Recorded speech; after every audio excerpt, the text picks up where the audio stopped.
Hello friends, मैं हूं आपका दोस्त पीयूष। आप सभी का स्वागत करता हूं ट्रेडर्स कैफे चैनल पे। तो चलिए आज चलते हैं मार्केट की तरफ और हम लोग सबसे पहले लगा देते हैं निफ्टी एंड बैंक निफ्टी का चार्ट। तो यहाँ पे हम लोग सबसे पहले डे के डेली टाइम फ्रेम के साथ शुरुआत करेंगे। तो अगर हम लोग निफ्टी में डेली टाइम फ्रेम पे देखते हैं तो एक इनसाइड बार कैंडल एक फॉर्म हुआ है, जो कि आज मार्केट क्लोज हुआ है 24,750 के आसपास। एंड बैंक निफ्टी में अगर आप देखेंगे तो ये एक डेली चार्ट पे अगर हम लोग बैंक निफ्टी को देखेंगे तो एक हायर जोन पे बैंक निफ्टी क्लोज हुआ है, वो है 55,750 के आसपास। तो बैंक निफ्टी हमें फर्स्ट टाइम से ही इंडिकेशन अपर साइड के या फिर एक स्ट्रॉन्ग बिल्डअप के शो कर रहा है, लेकिन निफ्टी में फिलहाल अभी भी एक डाउन साइड का मूव पेंडिंग है, ऐसा कुछ तो भी दिखाने की कोशिश कर रहा है, क्योंकि 24,000 अभी तक 25,000 के आसपास क्लोजिंग नहीं दिया है या फिर 25,100 के ऊपर मार्केट ने क्लोजिंग नहीं दिया है। अगर आप बैंक निफ्टी और निफ्टी को गौर से देखें तो बैंक निफ्टी में ऑलवेज जो अभी फिलहाल लोज बन रहे हैं वो ऊपर जा रहे हैं। यहाँ पे एक लो बना है, 1 मिनट, देखिए यहाँ पे एक लो बना है, दूसरा लो यहाँ पे बना है स्विंग लो, तीसरा यहाँ पे बना है, ये चौथा लो। एंड देन अभी मार्केट अपसाइड में डायरेक्शन को ब्रेक करने के लिए तैयार हो रहा है, लेकिन ये जो लोज है वो शिफ्ट होते जा रहे हैं बैंक निफ्टी में। वही अगर हम लोग निफ्टी की बात करते हैं तो ये एक लो है, उसके बाद ये दूसरा लो है, यहाँ पे फिर से मार्केट ने यहाँ पे लो ब्रेक करके यहाँ पे आया है। देन अगेन यहाँ पे थोड़ा अपसाइड में प्ले हो रहा है, लेकिन कैंडल जो है ना, ये वाली जो कैंडल है, इस कैंडल के अंदर ही पूरा मार्केट है। मतलब कि ये जो कैंडल थी वो लगभग 15 मई की कैंडल थी। 15 मई की कैंडल के अंदर ही पूरा मार्केट है अभी तक स्टिल। सो ये जो भी प्राइस एक्शन यहाँ पे बन रहा है वो कुछ वैलिड नहीं है। उसका रीज़न ये होता है क्योंकि जब कभी भी ये वाले जो एक बड़ी कैंडल जिसको हम लोग मदर कैंडल बोलते हैं, उस मदर कैंडल का लो है लगभग 24,500 का, एंड उसका जो हाई है लगभग 25,100 के आसपास है। जब तक कि ये दो लेवल ब्रेक नहीं हो जाते तब तक के लिए हम लोग ये कुछ बोल नहीं सकते कि मार्केट किस साइड में मूवमेंट करेगा, लेकिन ये सब कुछ कंसोलिडेशन जोन के आसपास होता है। देन हम लोग यहाँ पे देखते हैं निफ्टी में।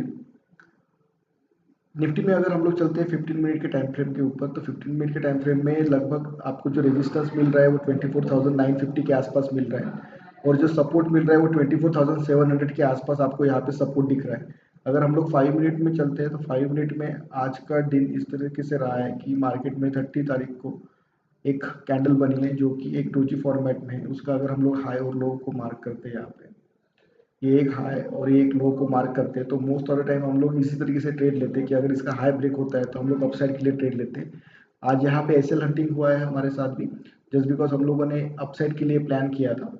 24,700 एक अच्छा खासा सपोर्ट है, ये हमें पता था, लेकिन आज ये डोजी का ब्रेकआउट होने के बाद हमको लगा था कि मार्केट यहाँ से अपसाइड में जाएगा, लेकिन लगभग लगभग इसी के आसपास हम लोग छोटा सा एसएल लेके प्ले किया था market. Just because market consolidation phase में रह सकता है, क्योंकि मार्केट में सपोर्ट और रेजिस्टेंस आसपास वही है जो कि 1 या 2 हफ्ते से चल रहा है। तो आज यहाँ पे आप देख सकते हो कि ज़्यादा कुछ हुआ नहीं है, मार्केट में ज़्यादा मोमेंटम नहीं था, लेकिन मार्केट में ये जो कैंडल का हाई ब्रेकआउट हुआ था वो ये 1 या 2 कैंडल के बीच में ही ये कैंडल का प्रीमियम यहाँ पे बहुत ज़्यादा स्पाइक हो गया था। अगर आप लोग देखेंगे कि 10:30 बजे तक मार्केट का प्रीमियम इतना हाई हो चुका था, तो यही इसी जोन में मार्केट के एसएल कटे हैं, क्योंकि अगर मार्केट जब नीचे जा रहा था तो क्या हो रहा था, पुट बढ़ रहा था लेकिन कॉल में डीके नहीं था। तो जस्ट बिकॉज ऑफ दैट आज मार्केट में कंसोलिडेशन का फेज है, और जो कि हम लोगों ने बताया था 24,950 के ऊपर हमें डेली का क्लोज चाहिए रहेगा, तब जाके एक अपसाइड का मोमेंटम आएगा। और डाउन साइड में 24,700 ये तो लेवल इंटैक्ट है।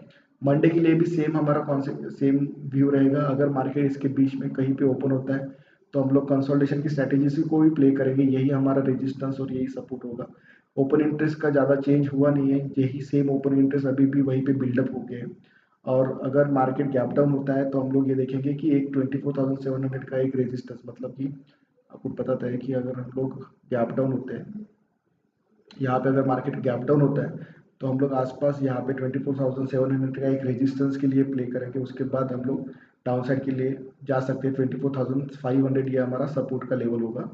अगेन हम लोग अगर अपसाइड के लिए अगर मार्केट अगर गैप अप होता है तो फिर से हम लोग कोई भी स्ट्रैटेजीज को नया प्ले नहीं करेंगे, क्योंकि गैप अप होने के बाद डायरेक्टली 24,950 ये एक हमारा रेजिस्टेंस का जोन ऑलरेडी पेंडिंग है, और 25,000 ये भी एक रेजिस्टेंस का जोन पेंडिंग है।